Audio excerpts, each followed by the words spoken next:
Good morning, everyone. It's great to be here. Before we start thinking about new museology, I think what we need to do is think about, well, what's museology then? You know, what's that? And ICOM's definition, as you can see, is really quite complex. And I'm sure that many of you will be familiar with this. And they say that museology is a branch of knowledge concerned with the study of the purpose and organization of museums. It has to do with the study of history and background of museums, their role in society, specific systems for research, conservation, education and organization, relationships with the physical environment, and the classification of different kinds of museums. So it's really quite a mouthful, isn't it? It makes it sound really complicated. But really, it's about the study of everything that museums do. Now, my colleagues in the Netherlands, I work quite a bit in Amsterdam with people over there at a place called the Rijnmond Academy, which is the one place in the Netherlands where they teach museum studies.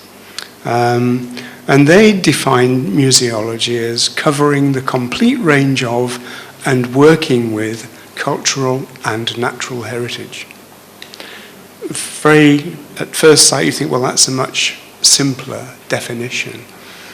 But when you look at this, you've got to think to yourself, well, what does this actually imply then? What does this mean?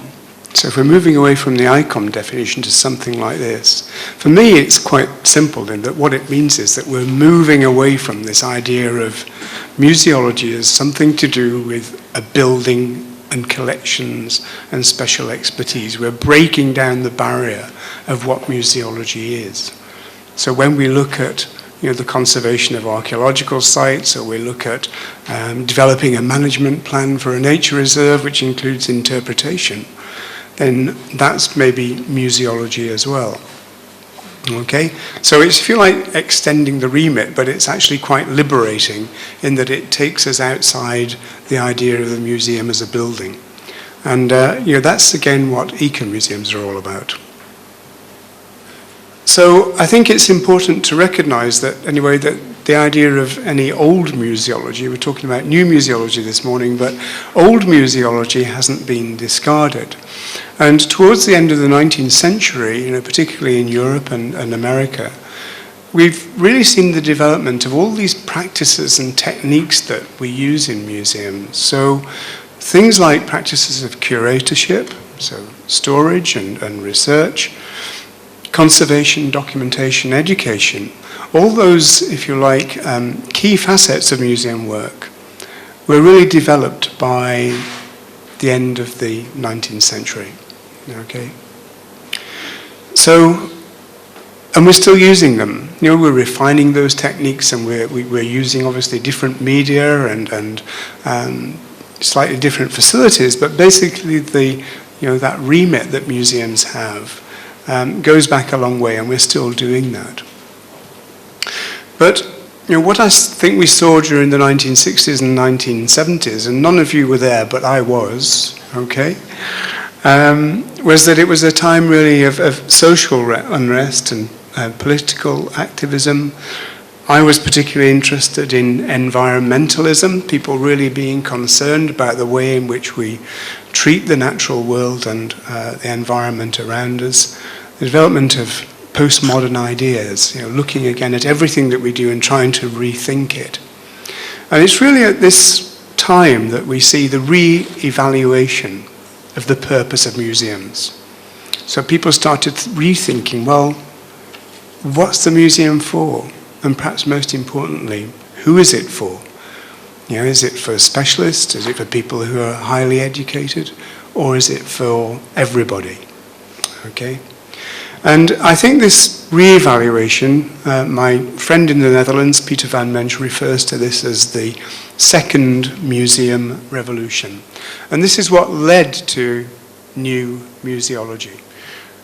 So all the changes which we've seen sort of taking place in museums since the late 1960s and early 1970s, we can refer to as new museology. Now, there's one particular point in the study of museums. Anyone who's interested in the history of museums is aware of a meeting which took place in Santiago, Chile, in South America in 1972. And it's referred to as the Round Table of Santiago.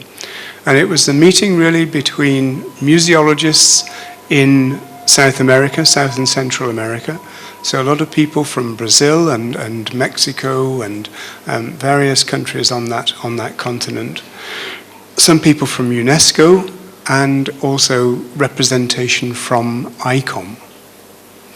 And they got together really because they were aware that we really needed to radically rethink what museums were for, and particularly in parts of the world where people were disadvantaged, where people were living in poor communities, where the economy wasn't particularly well developed, and trying to think about how the museum could fulfill this social role that, again, Christina referred to yesterday. So we saw at that meeting the idea of community museology, the idea of museums being developed for and with people emerging. And it initially became known as the integrated museum. So there were museums then linked to a social purpose, regeneration and development, often in poor urban and isolated rural communities. So again, the idea of democracy comes in, because museums were at this time, at that meeting, identified as a more democratic vision for museums, and particularly with choices being made by local people. And the first experiments here took place in Mexico, Brazil, and France. And I think this is really interesting because if you think about the languages that are spoken in these countries, it's Spanish, Portuguese, French.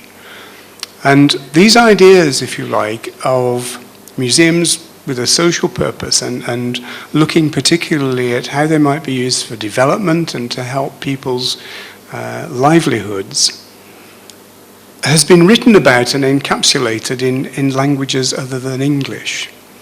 So if you like, the original form of new museology was actually working within a particular dimension. And I think that's really interesting, because nowadays if you talk to people in Brazil about new museology, this is how they perceive it.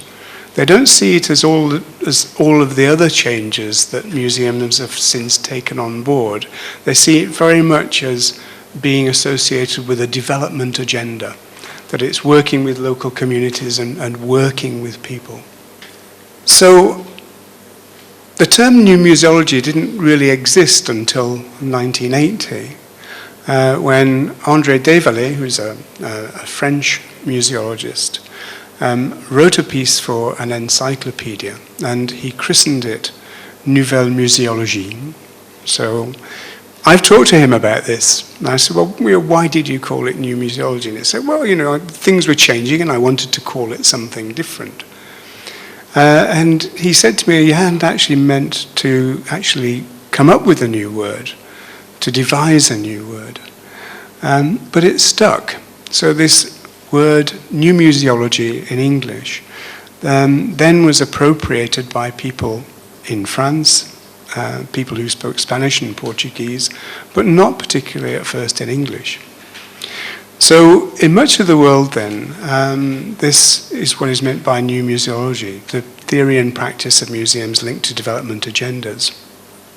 And it almost, if you like, in a way became sort of formalized when ICOM established the International Committee for New Museology, or MINOM, in 1985, which is still very active. And in fact, their most recent meeting was earlier on this year in Amsterdam.